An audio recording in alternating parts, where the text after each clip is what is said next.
Yan. So, bago tayo magpatuloy ulit mga kababayan, no, maraming salamat po ulit dito kay Kuya Pusong Pusong Iname. Hello po sa yung kulay red, tsaka kay PBBM lang malakas. Yan. Thank you po, no. Malaking tulong po yan sa aking munting channel, no. So, ito mga kababayan, no, medyo nasa mood tayo ngayon, no. Okay. Wala naman talagang informant yan. Natatawa nga ako diyan kay kay Trixie Cruz Angeles. Sabi ni Trixie Cruz Angeles, no, si Marlica merong mga informante yan. Talaga? Si Marlica merong informante? Mas malakas pa pala si Marlica sa'yo? Hindi nga, di ba? Ganun ba ibig sabihin nun? A1 ano daw eh, A1 informant daw po yung kay Maharlika. So si Maharlika na hindi naman naging PCO secretary, merong A1 information, tapos si Trixie Cruz Angeles wala. So ito mga kababayan, ito. Kasi kahapon po meron po kasing interview si Digong sa Davao. So ngayon napapansin ko po talaga na si Digong po talaga mahilig po talaga magsalita. Kasi 'di ba yung Gikan para sa Masa at saka yung SMNI suspendido. So kailangan ng platform ni Digong para magsalita. So dahil nga po sa siguro nangangatin ng bunganga ni Digong, nag-conduct siya ng isang press conference. So ito 'yun, no. Broadcaster Dennis Lasso. So 11 hours ago pala to, no. Former President Rodrigo Duterte meet the press Grand Mensheng Hotel, Chinese na naman, no. Davao City. Yan. Kasi wala nang SMNI, walang gikan para sa masa. So ang ginawa ni Digong, nagpa-press conference. So talagang past time na talaga ni Digong na magsalita. Okay. So ngayon, isa sa mga nabanggit nga ni Digong dito, ito. Hugas kamay ngayon si Digong. Ang sabi ni Digong dito, no, Duterte verse clear of destabilization plot versus Marcos Jr. Yan. So may picture sila, no? So ang sabi po dito sa balita po ng ABS-CBN, ang sabi dito, okay. Former President Rodrigo Duterte on Saturday denied, so Saturday kahapon, no, he is behind alleged secret meetings to destabilize the administration of President Ferdinand Marcos Jr. Duterte, a press conference with Davao City-based media, described the allegation as crazy. So sabi ni Digong, sino namang gagong pulis o military ang makikipag-meeting sa akin to disturb, he said. Bakit hindi ko ginawan yan when I was at the height of my naging presidente na ako. For what purpose? To place somebody else in place of Marcos. I am comfortable with Marcos. Why should I replace him? Talaga? And who am I to replace him at this time of my life? Sabi ni Digong, no? Continue pa natin, no? Sabi niya pa dito. It's either they are bullshitting around or plain insecurity, he added. Military and police officials earlier dismissed an alleged destabilization plot against Marcos Jr. They believe viral video which claims top police and military officials want the president to step down. Yan. So ang tanong dito, sisihin mo yung SMNI. Kasi yung SMNI yung nagbigay ng platform kay Dado. At saka sisihin mo na rin kasi yung spokesperson mo na si Harry Roque. Kasi si Harry Roque din kasi mismo yung nagbanggit na nakikipag-meeting ka sa mga military. Sisihin mo yung mga yan. And then mga kababayan kasi, ngayon hugas kami ngayon si Digong. So nangyari nga po yan dito sa diyan sa tawag nito? Diyan sa press conference na yan. And then mga kababayan, sa press conference din po na yan, may nagtanong din po tungkol regarding din po sa same issues. So ito panoorin na lang din po natin, no, para mas maganda. Okay? Sige. Good evening, Mayor. May papatuloy yung News 5 Manila sa iyo po. Ano ba yung reaction nyo sa mga kumakalat na video ngayon ng withdrawal of support ng mga retired generals kay BBM po? Well, I cannot answer you because I do not know how many generals have withdrawn. At saka, wala naman visa yung support nila. simpatya ng, yun ang active ang medyo delikado. Kasi because they have the wherewithal, tropa, the command.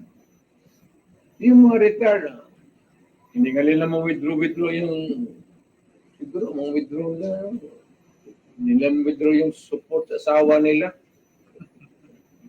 Wala, Kayo mga retired military, wala daw kwenta yung withdraw ninyo. Wala daw kwenta yung suporta nyo. Sabi niya yan, di ba? Sabi niya yan. Ang sabi ni Digong dito, ang mas delikado yung mga active. So yung mga retired military na nag-withdraw, walang kwenta. Sabi niya yan, di ba? Hindi ako may sabi niya yan. Wala palang kwenta eh. Bakit pa kayo nakapag-meeting kay Duterte kung wala palang kwenta yung gagawin ninyo? So ngayon kasi, ang sabi kasi ni Digong dito, no, sa balita kasi, wala naman daw po siyang dahilan. Sabi niya dito, di ba? Wala naman daw po siyang dahilan para palitan si Marcos. Wala naman masasabing papalitan mo si Marcos eh. Ang sinasabi natin dito mga kababayan, yung anak mo na si Sara Mau, siya yung vice president. So kung madidestabilize at mapaalis si PBBM bilang presidente, si Sara papalit. Ganun lang ka-basic yun. At saka, meron kang rason para mag-destabilize. Tanga ka din eh. Hindi nga. Merong rason si Digong para mag-destabilize.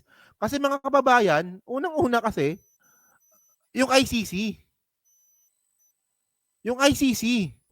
Pangalawa, si Gloria Macapagal Arroyo na nangangarap na magiging House Speaker, hindi naging House Speaker. At saka mga kababayan, yung mga kaaway sa politika ni Digong, dahil nga po sa napatunayan na wala naman talagang kasalanan, like Leila de Lima, nakapagpiyansa. So may rason ka. May rason ka para gumawa ng isang destabilization plot. So, wag mo nga kaming gawing tanga ka. Ngayon, hugas kami ngayon si Digong. At ngayon, kita nyo, di ba?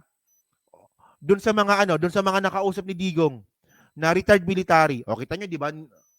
Minaliit na kayo. Nilaglag pa kayo. Wala daw kwenta. Wala daw kwenta yung pagsuportan ninyo. At wala rin kwenta yung pag-withdraw nyo ng support kay PBBM. Sabi ni Digong yan kanina. Wala pala kayong kwenta eh. Pero I doubt mga kababayan kasi ako naniniwala naman ako na kahit na retired military yan, mayroon pa ring impluwensya yan sa mga aktibo. Alam ko yan kasi, di ba? Pinalaki kami ng sundalo eh. Tatay ko sundalo, kapatid ko sundalo, mga relatives ko sundalo. So medyo andyan ako sa na yan eh, sa circle na yan. So kahit na retired ka, may impluwensya ka pa din. Hindi ganoon kalakas pero may impluwensya ka pa rin sa mga aktibo. Naniniwala akong ganoon. So so ngayon ang malinaw dito mga kababayan, hugas kamay silang lahat. Hugas kamay si Macanas, hugas kamay si DDS, hugas kamay si Digong. 'Di ba? So, at especially mga kababayan, alam naman po natin na si Digong po talaga paiba-iba na sinasabi. Ang hirap po maniwala sa taong paiba-ibang sinasabi. So, hindi ko talaga alam kung bakit napagtitiisan ng mga DDS na maging DDS, ang pinaka-puon nilang si Duterte, paiba-iba na sinasabi. Una, ang sabi ni Digong, di ba? Meron pala yun dito. Una, ang sabi ni Digong, ito no? Di ba? Ang sabi ni Digong, di ba? Nung November 2023, sabi niya dito, no? Duterte's tell Congress, be wary of AFP, PNP. So tinatakot mo yung Congress noon na mag-ingat kayo sa AFP tsaka PNP. Kasi nga daw, former President Rodrigo Duterte claimed there is uneasiness in the apparently emerging alliance between Speaker Martin Romualdez and ACT Teachers Party List, Franz Castro, whom Duterte says is a member of the Communist Party of the Philippines. Diyos ko. Okay, former President Rodrigo Duterte has warned the people should keep an eye of armed forces of the Philippines and national police amid recent political developments, particularly in the House of Representatives. O kaya, watch the military and the police closely. You are conniving in Congress. I am not scaring you, but watch the military and the police closely. Duterte said during his gikan sa masa para sa masa TV program. So nananakot ka dati. Sinabi mo yan, di ba? Nananakot ka talaga dati. And then ngayon, babawiin mo. So paiba-iba ka ng statement. Doon ko lang. So kayo naman sabi nyo nga po dito, no? Na sa binanggit nga po ni Digong na ay walang kwenta. Walang kwenta yung retired military, wala na silang power. At ano rin po masabi nyo nga po dito sa paiba-ibang statement nga po ni Digong. Paiba-iba eh. So thank you po mga kababayan. Isang oras na po ako nasasalita dito. Namamalat na ako. So thank you po mga kababayan. No, kay may mga nagpahabol ng ng pasasalamat no kay Supremo Lakay. Hello po, inahanap yung jet ski ni Digong. Okay. So thank you po mga kababayan. Kita na lang po ulit tayo sa susunod po na content baka po mamaya. No? Thank you po. Happy holiday. Hello po kay Erwin Lopez. Maraming salamat sa pagbantay. No? So thank you po. Maraming salamat po sa inyong lahat. Tiger Eyes. Hello po.